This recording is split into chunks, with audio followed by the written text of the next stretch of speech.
Mario Rivadulla presenta Teledebate con Ramón Reyes y Alex Jiménez. Informativo, orientador, veraz. Muy buenas noches, sean todos bienvenidos a Teledebate en Noticias 16. Estamos llegando a toda la teleaudiencia a través de este canal y de los canales 16 de Tricón, 17 de Wintelecom, 18 de Claro y una amplia red de 35 telecables en el interior del país. Recuerden que pueden dar seguimiento a Teledebate a través de Twitter, de YouTube y de Facebook. Bien, el pensamiento de hoy: lo que se obtiene con violencia solo se puede mantener con violencia. Es una reflexión del Mahatma Gandhi. Y hoy en la historia, un día como hoy, 4 de octubre del año 1582, fallece Santa Teresa de Jesús. Había nacido en Ávila, España, el 28 de marzo de 1515. Fue la fundadora de la Orden de las Carmelitas Descalzas y posteriormente del primer convento masculino carmelita. Autora de distintas obras eclesiásticas, en 1970 se convirtió en la primera mujer elevada a la categoría de doctora de la Iglesia por el Papa Pablo VI. Y equivocó la profesión. Al fin, la Procuraduría General de la República emite un dictamen concluyente sobre Pedro Alejandro Castillo, alias Quirinito, afirmando que está vivo y ha librado orden de detención contra el mismo. Suspendido y bajo investigación el médico que certificó su fallecimiento. Todos los demás involucrados en el caso, el juez que ordenó su traslado a San Francisco, la jueza que lo envió a su casa, el fiscal que estuvo de acuerdo, alegan que fueron burlados en su buena fe. En cuanto a la esposa, pues este es el sumum de la ignorancia. Ella le sirvió de garante, ahora alega que ignora si murió, quién se llevó el cadáver y dónde fue enterrado. Sin dudas, con esa enorme capacidad demostrada para ejercer la burla de buena fe y de desaparecer y resucitar, el fugitivo Quirinito equivocó la profesión. En vez de homicida y traficante de drogas, debió dedicarse a la estafa o la prestidigitación. Y por otro lado, señores, el deceso del padre Marcial Silva provoca reacciones encontradas. Por un lado, los que le señalan como haber participado en el golpe que depuso a Juan Bosch, una acusación que siempre negó, y los que por el contrario destacan su dedicada y prolífica labor como religioso y sus contribuciones a la docencia. Ahora que termina su paso terrenal, queda sometido al juicio divino. Brillante como siempre la ceremonia de entrega de los valiosos reconocimientos que representa el otorgamiento del Caonabo de Oro, que entrega la Asociación de Periodistas y Escritores que preside José Gómez Sorda y patrocina la firma Total. Con méritos sobrados los galardonados: el destacado periodista Fausto Rosario, director del digital Acento, el escritor y laureado poeta José Mármol y el padre José Luis Sáez en la categoría de escritor extranjero. Felicitaciones. Y hoy se celebra el Día del Agrónomo Dominicano, destinado a exaltar los valiosos servicios técnicos con que contribuyen al desarrollo del importante sector agropecuario, garante de la soberanía y seguridad alimentaria del pueblo dominicano. Sin duda es un récord merecedor de figurar en el libro Guinness las 308 protestas que, encabezadas por su incansable dirigente José Núñez, han llevado a cabo los trabajadores cañeros reclamando el tercer decreto presidencial que otorgue suspensiones a los que todavía no las están recibiendo, así como cobertura del seguro médico y residencia permanente. Es lo menos que merecen. Son humildes obreros que han echado la mayor parte de su vida en las fatigosas labores del corte de caña y ahora arrastran una ancianidad llena de precariedades. Un caso de elemental justicia y humanidad. ¿Qué razón puede asistir a quienes montaron un desorden que obligó a la suspensión de clases en la UAS en protesta por el apresamiento del presidente de la Federación Estudiantil, Jimmy Zapata, bajo la acusación de haber falsificado los pasaportes de 19 estudiantes que fueron deportados de los Estados Unidos bajo la acusación de fraude? Mucho menos amenazar con fuego en las 4 esquinas si no lo sueltan en las próximas 48 horas. ¿Acaso el hecho de ser dirigente estudiantil le exime de ser investigado por un presunto delito común. Lejanos los días en que la dirigencia estudiantil luchaba y moría en las calles por los ideales más nobles. Cuánto lamentablemente ha descendido el nivel de decoro de la universidad primada. Y sin esperar para luego, el presidente de la Cervecería Nacional Dominicana, Franklin León, dispuso donar de sus ventas y el importe del 10% de las boletas que adquiere el público que asistirá al tradicional Festival Presidente a favor de 170 familias damnificadas en Boba, Nagua y las provincias Montecristi y Duarte, cuyas casas fueron severamente afectadas por las inundaciones provocadas al paso de los huracanes Irma y María. Se espera que el monto supere los 70 millones de pesos. Una vez más la cervecería dice presente como siempre. Y en respuesta a la convocatoria a la huelga hospitalaria de hoy decretada por el Colegio Médico Dominicano y a la amenaza de su presidente de radicalizar la lucha, alegando que el gobierno no ha cumplido con las condiciones pactadas, el Servicio Nacional de Salud publica un comunicado en el día de hoy bien detallado de los reajustes e incrementos salariales otorgados a los médicos que laboran en el sector público. La bola pasa ahora a la cancha del doctor Waldo Suero, cuya ejecutoria pues cobra mucha mayor notoriedad como levantisco dirigente gremial que como profesional de la salud, y quien una vez más convierte en rehenes y víctimas inocentes a los pobres pacientes pobres. ¿Cómo es que el Instituto Duartiano y el propio gobierno, principalmente la Comisión de Efemérides Patria, no han reaccionado frente a los epítetos insultantes y denigratorios lanzados en contra del padre de la patria en un programa radial? Con la Comisión de Ética y Espectáculos Públicos no se puede contar. Ahí parecen estar continuamente en un limbo permanente, salvo seguramente el día de cobro, Y el director de la Policía Nacional admite que no sabe dónde están los miles de policías que prestan servicios privados, aunque cobran por la institución o alguien lo hace por ellos. Sin embargo, el mayor general Ney Aldrin Batista asegura que irá a su rescate. Es un buen propósito en el cual le deseamos la mejor de la suerte, aunque advirtiéndole que hay algunos de esos agentes cuyo paradero es más secreto que el de Quirinito. Y en otros casos va a encontrar una fuerte oposición en algunas doñas empeñadas en que no las priven del muchacho demandado que va al súper o riega las matas del jardín. Vamos a hacer una pausa. Cuando retornemos, ya vamos a estar recibiendo el teledebate a nuestro huésped de hoy.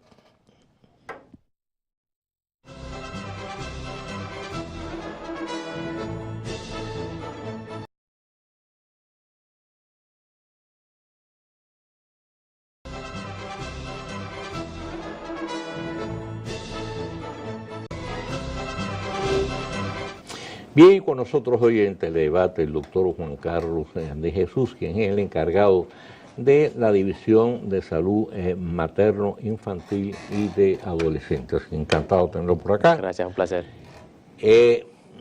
La razón por la que invitamos al doctor de Jesús fue precisamente porque en días recientes él tuvo una intervención en una actividad muy importante que hubo para tratar un tema que constituye, a mi juicio, uno de los más graves problemas sociales de amplias repercusiones que tiene el país, que es la frecuencia, en este caso, de los embarazos prematuros, el alto índice de embarazos prematuros, de adolescentes y a veces niñas, inclusive hasta de 9 y 10 años. Así es. Que, bueno, pues, como imagina usted, no tienen ni en este caso ni la preparación emocional, ni mucho menos la preparación material para poder en este caso pues ejercer las funciones de madre, ¿no? Así es. Entonces, se da con mucha frecuencia esa situación aquí, ¿verdad? Creo que somos uno de los países del área donde tenemos más alto índice. Así es. Este caso, ¿no? De la región estamos en cuarto lugar en porcentaje de embarazo en adolescentes. Se estima que andamos alrededor de un 21 o 22% de embarazo en adolescentes. Es decir, de los embarazos que existen de las adolescentes, el 22% se está embarazando. ¡Wow! Un número bastante alto. Del total de adolescentes que tenemos, así es, más de una quinta parte se embarazan. Se convierten en madres prematuras. Se convierten en madres prematuras. Lo que también ha causado mucha preocupación para la nación y para el sistema ha sido el incremento en los menores de 15 años. Incremento en las relaciones sexuales, en todas las estadísticas y encuestas, pero también el incremento en embarazos de niñas de 12 y 13 años.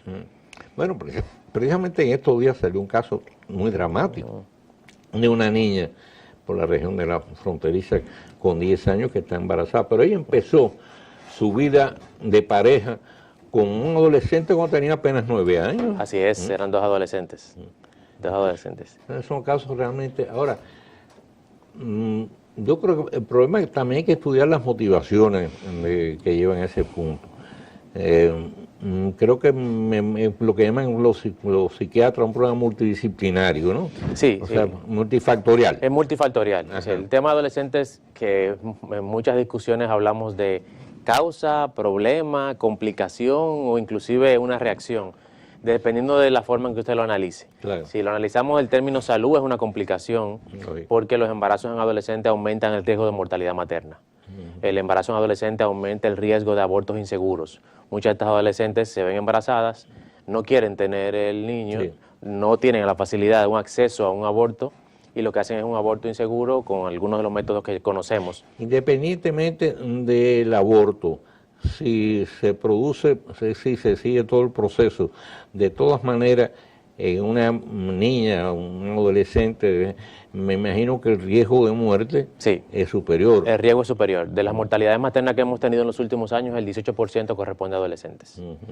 Y para el bebé también. Y para el bebé también. Hay un alto porcentaje de bajo peso al nacer en estas adolescentes. Además, que la madurez, el cuidado que debe tener del recién nacido también decrece en ese tipo de pacientes.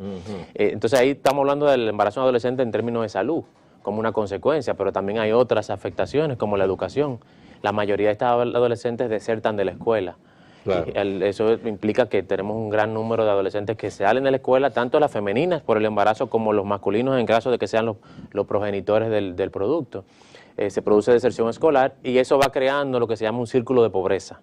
Entonces afecta todo el sistema del país. Tenemos adolescentes que dejan de estudiar, tienen complicaciones, sea o no el progenitor mayor de edad o no, porque tenemos un gran número de adolescentes en que el progenitor o la pareja es mayor de edad, y ahí el caso es legal, porque entonces estamos hablando de violación. O sea, hay una multiplicación en este caso de consecuencias negativas. Así es, bastantes. O sea, deserta de la escuela, Así o sea, es. ya su nivel de preparación entonces resulta más bajo. Resulta más bajo. Entonces, si algún día tiene que acceder al mercado laboral, no está en capacidad de obtener un tipo de trabajo mejor remunerado, tiene que usar los trabajos peor remunerados. Muy pocas oportunidades.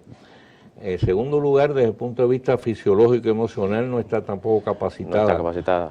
Preparada para ejercer la maternidad. Ese acto, y está estimado que mientras más temprano inicia la mujer, o en el caso de la niña o adolescente, más cantidad de embarazo va a tener. Es decir, no estamos hablando de solamente una sola consecuencia, sino que eso va a permitir que tengan más embarazos consecutivos, lo que va a perpetuar ese círculo. Entonces, es bastante complicado en ese sentido. Es un círculo cerrado, entonces. Es un círculo cerrado, exacto. Y ahí incluye varios temas. Está educación, está trabajo, está el nivel de pobreza. Muchas de estas adolescentes, y ahí todavía hay muchas discusiones, si es causa o están relacionados unos con otros, toman esas decisiones por el nivel socioeconómico que tienen. Lo ven como una salida de sus hogares.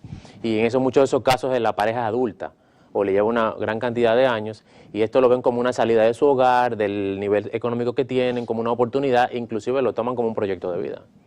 O sea que dentro de eso hay un problema cultural grave que viene, por así decirlo, viene de herencia. Claro. O sea, la madre y el padre pues a lo mejor han sido muy prolíficos en dar a luz 8, 10, 12 muchachos, no tiene manera de mantenerlo. Así es. Y lógicamente si aparece alguien y me llevo a la muchacha, pues para mí es una solución. Claro. Me alivia el peso económico. Y muchas de esas madres fueron embarazadas adolescentes. Es todo un círculo que se va prolongando y que viene mucho con nuestra cultura.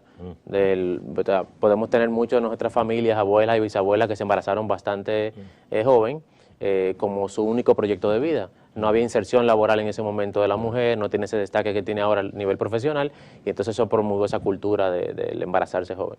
En muchos casos también hay un problema de promiscuidad, Hay muchos temas. Hay temas que tienen que ver con poca educación sexual. En el país todavía tenemos deficiencia en ese sentido.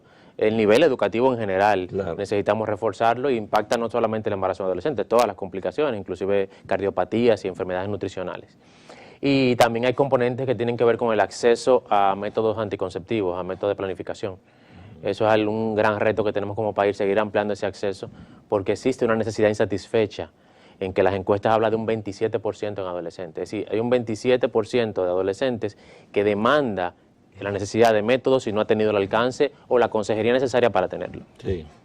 Bueno, yo, claro, me imagino que proveer en este caso pues al adolescente pues método anticonceptivo es un aspecto. Sí. Pero creo que el problema fundamental y básico debe ser un problema educativo. Así es, así es. Es decir, de ponerle al corriente que mira, tener relaciones sexuales muy tempranas no es saludable Así desde es. el punto de vista fisiológico ni emocional. Así es.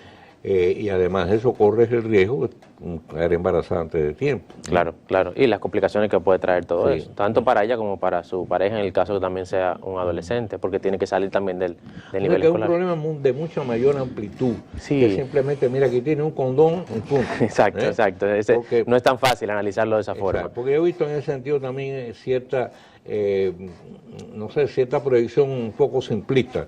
No, vamos a repartir condones en las escuelas primero para que no contraigan ninguna enfermedad y además para que no le embarace.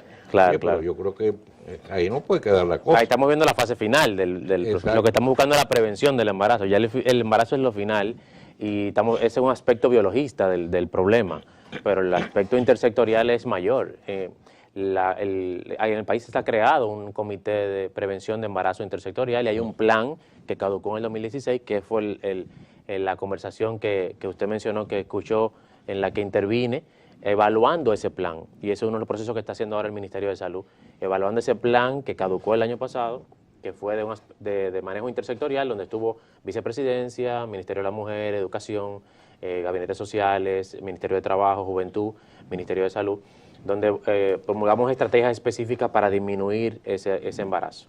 Muchas de ellas fueron efectivas, otras todavía tienen muchas fallas Bueno. que pueden mejorarse, asuntos presupuestarios, asuntos de intervenciones intersectoriales que sean aunadas hacia un mismo esfuerzo, pero sí, el tema de embarazo en adolescentes es multifactorial. O sea, es un plan que está comenzando. El primer Sí. plan que se hizo caducó el año 2016. Estamos analizando Bueno. para promulgar un nuevo plan. Exactamente, aprovechando en este caso las fallas del primero, las Exactamente, lagunas, un análisis etcétera. y buscando ampliar con las nuevas estrategias de la Organización Mundial de la Salud de no dejar a nadie atrás. Una de las nuevas estrategias es cerrar las brechas de inequidades. No solamente ver las adolescentes, sino todos los demás géneros. Básicamente, ¿qué contempla el plan? ¿Cuáles son los aspectos principales del plan? Promulgar políticas públicas de inversión en prevención de embarazos y en la salud integral del adolescente, promulgar el empoderamiento de los jóvenes y los adolescentes, que sirvan ellos de lo que tiene que ser un proyecto de vida y pares con sus compañeros, mejorar el sistema educativo y promulgar una educación sexual integral, dar servicio de salud o atención amigable, que es como se llama la atención al adolescente, con un buen acceso a métodos, y otras intervenciones que tienen que ver con mejorar el ámbito de trabajo y el nivel socioeconómico de los adolescentes. ¿Incluye en este aspecto trabajo con la familia? Sí, una de las principales estrategias tiene que ser comunitaria, tiene que ser local con la familia. Sabemos que la educación cumple un cometido, salud tiene su parte, el Claro. gobierno tiene la suya, pero la familia es la base central. Y es donde el adolescente está, donde se forman sus valores. Exacto. Y es una parte que hay que trabajar bastante. La educación a la familia y promulgar ahí entonces todo ese tipo de estrategias. Hasta ahora han tenido buenas respuestas, hay interés Sí, en sí, la gente. sí, la gente ha promulgado, se ha preocupado por el tema. Las mismas familias, cuando hemos tenido jóvenes que se han empoderado, que se han capacitado, o jóvenes que han pasado ya por un embarazo en adolescente y quieren ayudar a otros, la familia se introduce al proceso. Miren, estos días se aprobó una ley prohibiendo, en este caso, el matrimonio de menores de 18 años.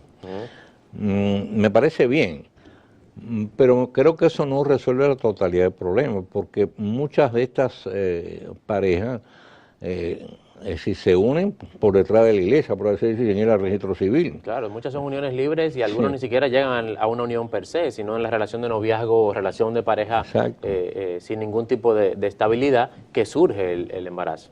Así que no tiene su aporte Sí. del método legal, tiene su aporte social, porque sabemos que hay una ley de protección al niño, niña y adolescente, y que el menor de edad tiene una protección en ese sentido con esa ley, pero en el tema de embarazo en adolescentes no es la panacea, porque sabemos que la mayoría de las uniones nosotros son libres. Exactamente, son consensuadas. Son consensuadas. Así mismo es. Sí. Bueno, otro aspecto importante es muchas de esas madres, después resulta que la pareja no aparece.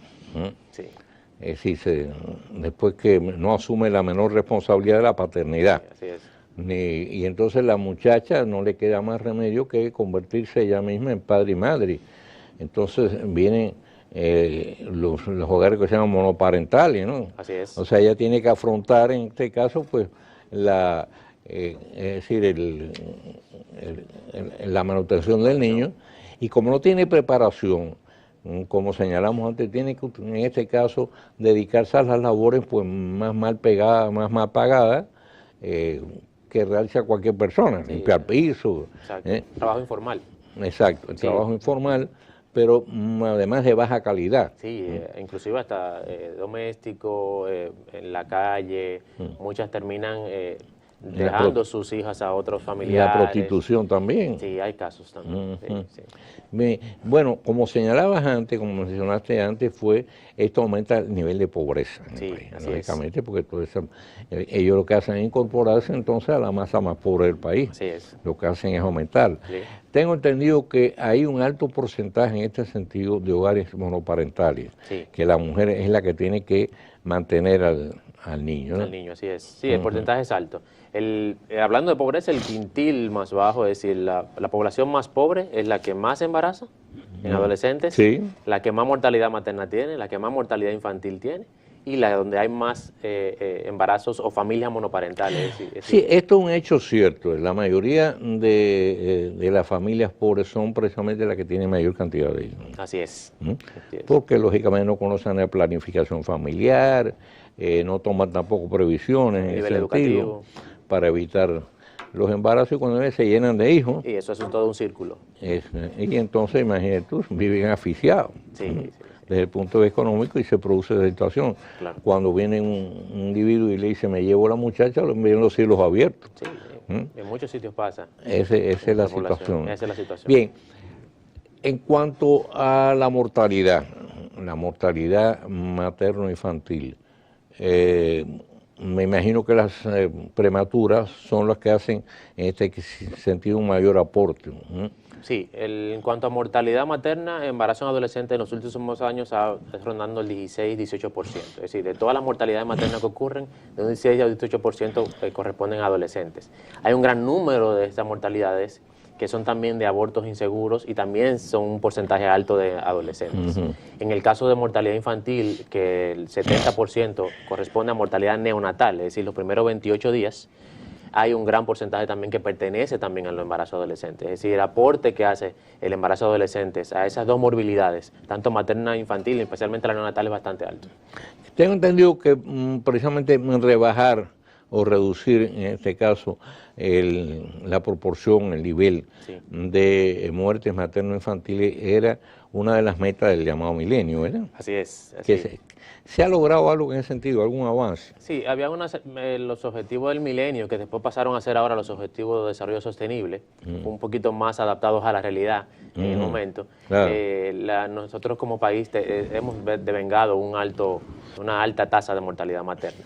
El año pasado la ministra de Salud, Altagracia Guzmán Marcelino, presentó por primera vez una reducción que llegó al 90%, 90.1% de tasa de mortalidad materna. Nunca habíamos llegado a ese renglón y la meta presidencial es de 70%. Sí. O sea, pero hemos logrado todavía, hemos avanzado. Hemos avanzado. Estamos exacto. por debajo, pero hemos avanzado. Hemos reducido bastante la razón, pero todavía nos queda un trecho para llegar a la meta que nos propusimos y que propuso el presidente, que fue de un 70%. Pero vamos a hacer una pausa, pero claro, regresamos.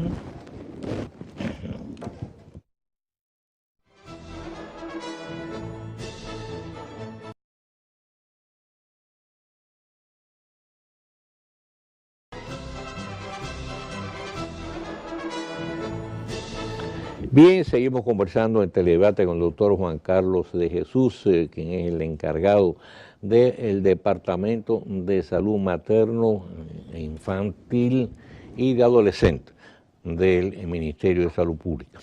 Doctor, vamos a otro aspecto, y quiero que nadie piense que esto tiene nada que ver con un prejuicio racial, pero un asunto que se ha estado debatiendo recientemente.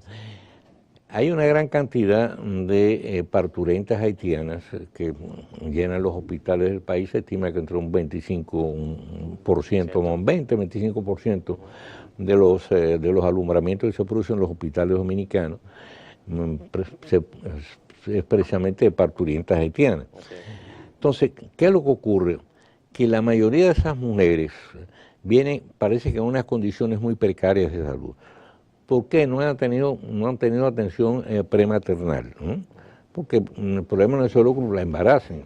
La mujer embarazada tiene que seguir un proceso adecuado de seguimiento, de atención médica, etcétera. Pues me imagino que en algún momento tendrán que darle vitaminas, porque el feto se alimenta precisamente del organismo de la madre. Pero esa pobre mujer no tiene nada de eso. Entonces vienen unas condiciones de salud muy, muy precarias, algunas inclusive con enfermedades transmisibles graves, ¿no? SIDA y otras enfermedades. Me imagino que eso aumenta también el índice de mortalidad, ¿no? Claro. Sí, como usted decía, del 20 o 25% de las parturientas en nuestro país son de inmigrantes extranjeras del país vecino de Haití. En algunos casos hemos tenido meses en Santiago, por ejemplo, que llega a un 40%. Y en la frontera hay hospitales donde llega más de un 50, 60, 70% de parturientas.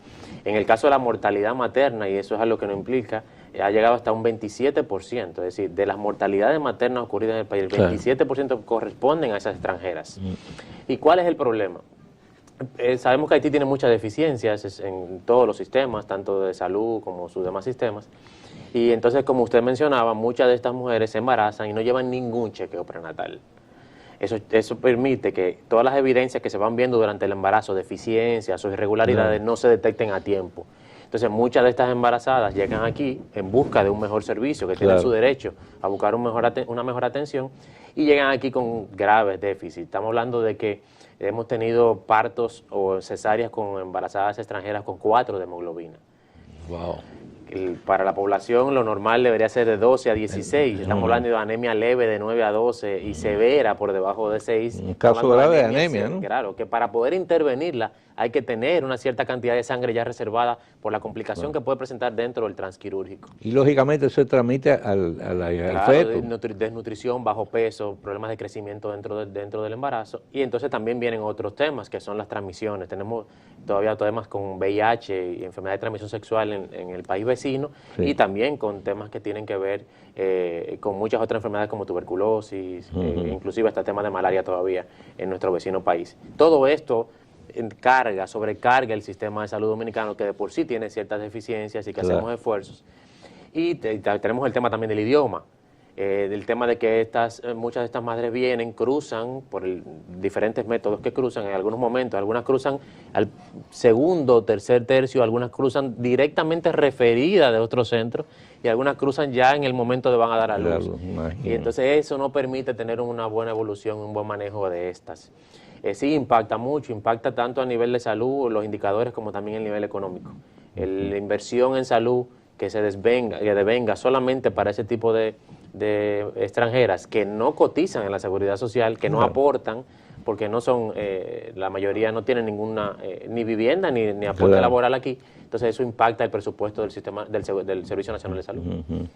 Bueno, un aspecto importante que pienso yo es, en este caso, estimular que las madres le den el pecho a sus hijos. Muy buen tema. Porque tengo entendido que la leche materna, no hay ningún sustituto como la leche materna. Ese es el alimento natural y el alimento mejor que puede recibir el bebé, ¿no? No existe sucedáneo, no existe fórmula que llegue a compararse a lo que promulga la lactancia materna. Estamos hablando no solamente en términos nutricionales, sino que estamos hablando que es la primera vacuna del niño.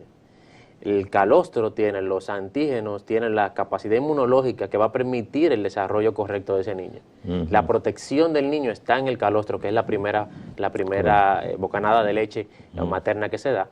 y la capacidad nutricional, aún todos los avances científicos en fórmulas que lleguen a tener niveles, no alcanza el nivel de nutrición. Pero los avances en neurociencias nos han hablado que no solamente podemos referirnos a lo inmunológico y a la lactancia, sino el desarrollo emocional, el desarrollo psicológico y el desarrollo cerebral que tiene esa criatura va a depender de estos primeros 6 meses de lactancia exclusiva. Estamos hablando de que ya han hecho estudios a largo plazo donde personas no lactadas no tienen el mismo grado de competencia, desarrollo intelectual, de interacción social inclusive, con comparación con lo que sí han sido lactados. Eso es importante, la interacción social. Así es.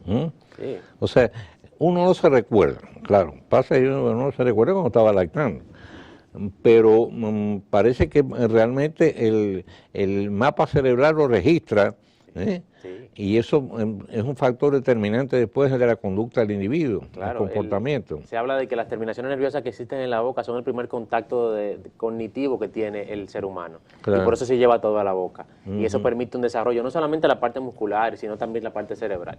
Inclusive hay estudios que hablan de que muchos psicópatas y sociópatas no fueron lactados en su infancia.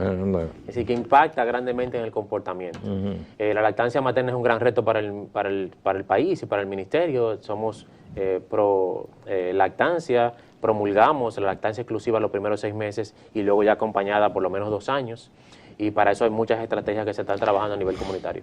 ¿Es alta la proporción en el país de madres que están lactando? No es alta, no es alta. Ese es el problema, que se adquirió la modalidad, entonces las leches, es decir, las leches de laboratorio, las que venden. Sí, sí.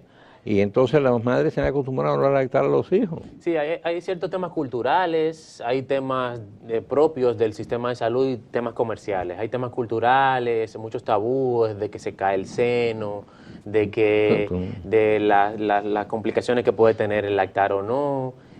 Cuando sabemos que el lactar produce una recuperación inmediata del útero de la madre. Es decir, es más rápida la recuperación del parto o la cesárea en la mamá que lacta que en la que no lacta. O sea que beneficia también a la madre. Claro, produce contracciones y produce lo que es la recuperación rápida del útero. Le permite inclusive reducir el peso que tenía anterior del embarazo más rápido, que es un tabú que tienen las madres. Y no tiene ningún problema en el sentido de la mama. Claro. Ya eso viene tiene que ver con su genética. Y los aportes que ya mencionábamos al niño. Pero está el tema cultural, se ha perdido un poco ese afán de yo tener ese contacto. Tenemos temas que tienen que ver con lo laboral. Tenemos un gran número, un porcentaje de madres que antes estaban en su casa, en generaciones pasadas, pero ahora están insertadas en el nivel laboral. Y por eso el Ministerio ha creado o ha promulgado las salas de lactancia materna en las áreas laborales. Qué bien. Esas salas lo que permiten es que la madre en su tiempo de labor pueda o dar el seno si le llevan en la criatura o extraerse y poder tener constantemente el niño alimentación. Son salas adecuadas que son certificadas por el mismo Ministerio de Salud y esas salas permiten un ambiente relajado, ameno, con su propia nevera, su área donde lavarse, con toda la promoción necesaria.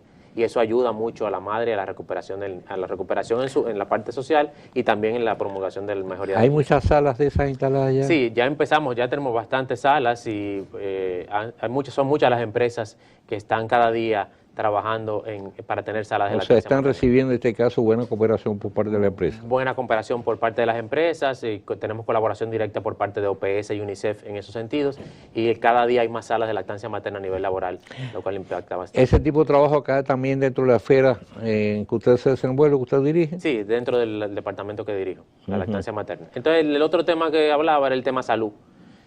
Hay cierta cultura que se ha perdido, que tiene que ver con ámbito comercial y también propio de nuestro sistema y de los médicos, y es el apego precoz. Lo correcto, lo adecuado es que inmediatamente el niño nazca se pegue de la madre.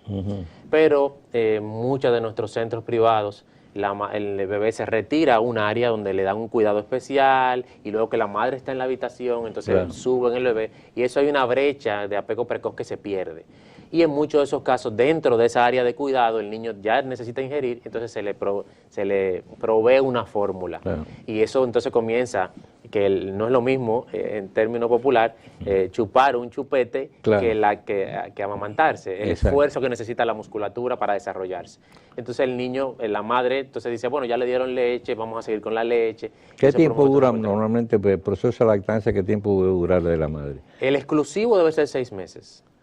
La lactancia debe ser exclusiva por 6 meses, solamente lactancia, no necesita más nada, no necesita agua, no necesita té, no necesita ningún otro alimento. Ya después de los 6 meses para iniciar las primeras alimentaciones o la lactación y lo recomendable es que dure hasta los 2 años, pero ya es un derecho de la madre después de qué momento puede retirarlo o no. Doctor, muchas gracias. Gracias a usted por la invitación. Muy interesante sus exposiciones y sobre estos temas que son, para mi juicio, de una importancia fundamental, ¿no? Así es. Por las implicaciones que tiene. Claro. Un problema cultural, social, económico, afectivo también, que es un aspecto muy importante, ¿no? Así que ya usted sabe, tiene el camino abierto. Un placer y a sus órdenes. Ya usted sabe cómo llegar aquí. Sí. Muchísimas gracias. Encantado. Igual. Bien, estamos a su orden, ¿eh? Hacemos la pausa y regresamos con el tiro rápido de este día.